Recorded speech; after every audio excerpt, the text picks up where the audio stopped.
अगर आपको यह लगता है कि आफताब ने श्रद्धा के साथ जो किया था वो बर्बरता की इंतहा थी, तो इन बोरियों को देखिए और झारखंड के साहिबगंज से इस खबर को सुनिए।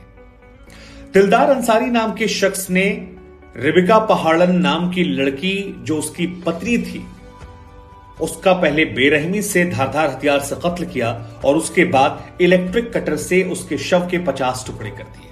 ये बोरे जो आप देख रहे हैं उसके शव के ही हैं। आफताब ने श्रद्धा के 35 टुकड़े किए थे, याद कीजिए। हैरानी आपको होगी जानकर कि इन दोनों ने 1 महीने पहले शादी की थी।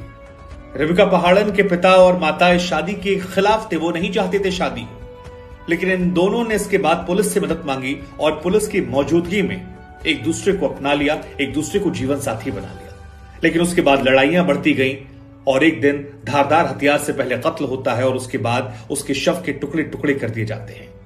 पिता कह रहे हैं कि 100 से ज्यादा टुकड़े हैं।